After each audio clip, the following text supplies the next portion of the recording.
تک روئے. اللہ کرے امتی بھی کبھی کبھی حضور کی یاد میں روئے. ایک تو یہ ہماری محفلیں ہیں نا جن میں مجبور کر دیتا ہے خطیب واعظ نعت خواں، تو مجبوراً بھی سبحان اللہ کہنی پڑتی ہے. کاش کبھی گھر میں بیٹھے بیٹھے بھی دل کرے اور ہم کسی نعت خواں کے دروازے پہ اسپیشل جا کے دستک دیں اور اسے کہیں دل بڑا پریشان ہے، مدینے والے کی کوئی نعت تو سنا. کبھی ایسا بھی ہونا کہ گھر میں پیسے نہ ملنے پہ تو ٹینشن ہوتی ہے، اور کوئی مقدمہ آ جائے تو پریشانی ہوتی ہے، لڑائی ہو جائے تو ہوتی ہے. کبھی یوں بھی تو ہونا رات کو ابا جی رو رہے ہوں بستر پہ اور بڑا رو رہے ہوں اور تڑپ کے رو رہے ہوں، بچے آ کے اماں سے پوچھیں کیا مسئلہ ہے ہمارے ابا کو، کوئی پریشانی ہے، کوئی ڈاکٹر کو بلائیں، کوئی دکھ ہے. اماں کہتی ہے جاؤ تمہارے والی بات نہیں. بچے اصرار کر کے کہتے ہیں نہیں اماں بتا تو صحیح مسئلہ کیا ہے. تو اماں ٹھنڈی آہ بھر کے کہتی ہے پتر تمہارے باپ کو نا نبی پاک کا مدینہ یاد آتا ہے، جنوں ویکھ کے ٹھردیاں اکھیاں نے تے جنوں ویکھ کے ٹھردا سینہ ہے. ربا تیری ساری خدائی چ ایک ہی تے شہر مدینہ ہے. پیسے جتنے آگے جی انہیں بڑے نے انہاں سٹیو تہاڈی مہربانی. اسی کڈی سمجھدار قوم آ، پہلے آپ ہی کھلاری دینے پھر آپ ہی کٹھی کری دینے. کیسی بات ہے. غوث پاک کی محفل میں لوگ بندے گنتے تھے، توبہ کس کس نے کی. ہماری محفلوں میں لوگ نوٹ گنتے ہیں اور اسپیشل بندے رکھے ہوئے نوٹ گننے کے لیے. بس کریں یار، چھوڑ دیں، بڑا ہو گیا یہ کام.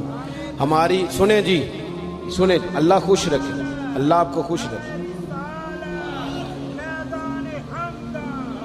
اور میرے بھائی اللہ جزات سنیں، ہمیں جو کچھ دین نے دے دیا ہے وہ ہماری اوقات سے پہلے ہی بڑا زیادہ ہے.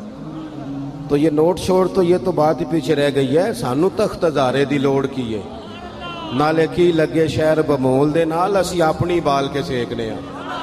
سانو کی لگے کسی اور دے نال. یہ چھوڑ دیں یہ کام، یہ کوئی اتنا مناسب نہیں لگتا. اللہ جزائے خیر دے. آپ توجہ کریں کیا عرض کر رہا ہوں. تو شدید حضور سید عالم صلی اللہ علیہ وسلم رو رہے ہیں آزمائش میں. امت کی آزمائش کو دیکھ کر حضور رو رہے ہیں کہ امت آزمائش میں. حضرت جبریل نے جا کے عرض کی یا رسول اللہ وہ جو خاص حساسیت ہے نا حضور کی طبیعت میں امت کے حق میں، اس کے لیے حضور رو رہے ہیں. تو رب کریم نے کیا پیغام دیا؟ کہا کہہ دو محبوب سے جا کے والا سوف یعطیک ربک فترضی، محبوب رب آپ کو اتنا دے گا کہ آپ اپنے رب سے راضی ہو جائیں گے. راضی کیا جائے گا امت کے حق میں. اور حضور فرمانے لگے جب تک ساری امت جنت میں نہیں جائے گی میں نے راضی نہیں ہونا. حضور کا یہ رشتہ حساسیت، چونکہ ہمارے پاس تو اب ہم بعض دفعہ لگتا ہے کہ زیادہ عالم ہو گئے لوگ، تو ہماری دیواروں پر نا، اسکولوں کی دیواروں پر انگریزوں کے قول بھی اب لکھے ہوئے. تو کئی دفعہ پوچھنے کو دل کرتا ہے انتظامیہ سے کہ حدیثیں ساری یاد ہو گئی ہیں بچوں کو، جو تمہیں اب قولوں کی ضرورت پڑ گئی وہ بھی غیروں کے اقوال تک تم آ گئے ہو. اس قوم کو تم نے حضور کے فرامین سارے سنا لیے. او خدا کے بندو، حضور نے تو اتنا حساس کر کے یہ رشتہ بتایا ہے کہ باریک باریک نقطے بھی سمجھائے.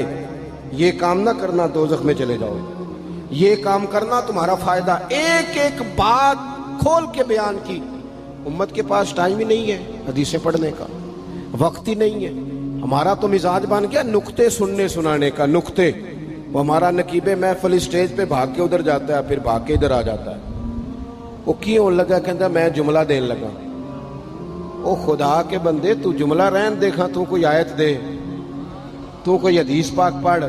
وہ پھر وہ بعض اوقات میں تو چونکہ کمزور سا بندہ ہوں تو وہ جب 50 کو دفعہ کہتے ہیں نا تیار ہو جو جملہ دین لگا، تو ایسے لگتا ہے جملہ نہیں آئے گا کوئی ایٹم بم بھی آئے گا. بھائی تو دے دے جو تو نے دینا. اتنا پریشان تو کس بات کا ہو گیا. اور پھر سارے کہہ رہے ہیں جتنے آئے، نقیب نعت خواں خطیب سب کہہ رہے ہیں سارا قرآن حضور کی تعریف ہے. تو پھر پڑھنا چاہ رہا ہے تو بھی تو پڑھ، کوئی بھی نہیں رہا، کہی جا رہا ہے. اپنی زندگی کے اندر حضور نے جو ہمیں اسباق دیے، جمعے والے دن ٹائم پہ مسجد جایا کرو. مولوی نکما بھی ہو نا میری طرح کا، آپ وقت پہ جائیں گے تو وہ جلد تیاری شروع کر دے گا. آپ آخری 10 منٹ جاتے ہیں تو وہ کیا مولانا دیواروں کو تقریر سنائیں؟ تیاری کریں، حضور کے فرامین سنیں. اور نبی پاک صلی اللہ علیہ وسلم نے جہاں جہاں ہمیں اسباق پڑھائے ہیں وہ اس رشتے کی حساسیت کو دیکھیں. چونکہ حضور نے بڑا حساس رشتہ بنایا امت سے، تو تو پھر امت کے دل بھی حضور کے حق میں بڑے حساس ہیں. اپنے مزاج کے لحاظ سے نا نرم طبیعت کے آدمی حضرت صدیق اکبر. کچھ لوگ نرم ہوتے ہیں نا بیچارے، جو گیا مان لی، جو گیا مان لی، ان کو لوگ تنگ بھی بڑا کرتے ہیں. یہ بھی میں آپ کو بتا رہا ہوں.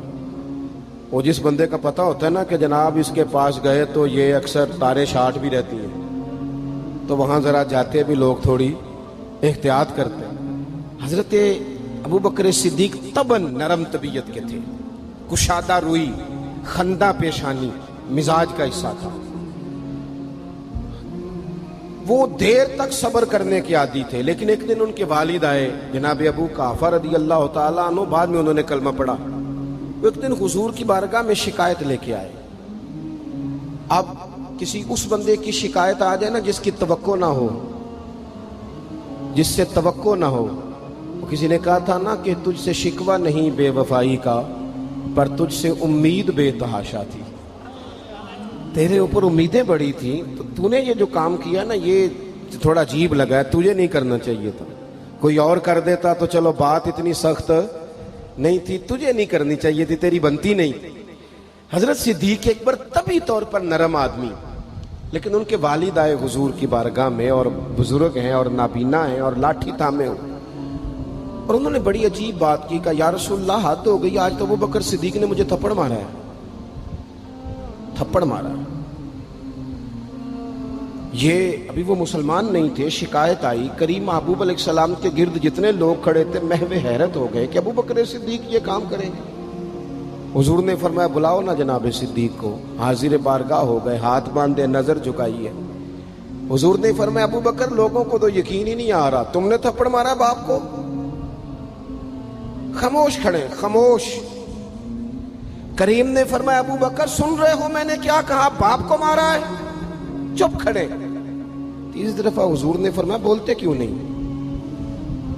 انہوں نے نا گردن اٹھائی، آنسو ٹپ ٹپ داڑھی پہ گر رہے ہیں. رو کے عرض کرنے لگے یا رسول اللہ باپ سے کہیں خنجر لے کے میرا گلا کاٹ دے، میں سی نہیں کروں گا، پر اس نے نا آج آپ کے بارے میں بات کی ہے، آپ کی شان اقدس کے بارے میں کچا جملہ بولا ہے، آپ کے بارے میں کمزور بات کی ہے. یا رسول اللہ میں سارا کچھ سہ سکتا ہوں، پر آپ کا اور میرا رشتہ. حضور آپ کی اور میری بات، تن تندور تے ہڈیاں بالن، اسی ہاواں نال تپایا، کپ کپ مکیاں پیڑے کیتے، اتوں عشق پلیتھن لایا، تن دا سالن تے من دی ہانڈی، لون صبر دا پایا، غلام فریدہ میں ساری تیری. تینوں وجہ یقین نہیں آیا؟ فرمانے لگے، عرض کرنے لگے یا رسول اللہ صلی اللہ علیہ وسلم انہوں نے آپ کے بارے میں بات کی ہے، شکر کرے میرے ہاتھ میں تلوار نہیں تھی، ورنہ میں باپ کا سر کاٹ دیتا. اس لیے کہ ہر چیز برداشت ہے.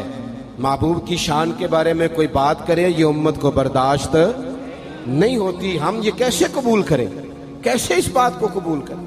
عزیز بھائی اس رشتے میں حساسیت، آپ دیکھیں صحابہ نا اس حساسیت، اور صرف ناموس رسالت کے مسئلے میں نہیں، ہر مسئلے میں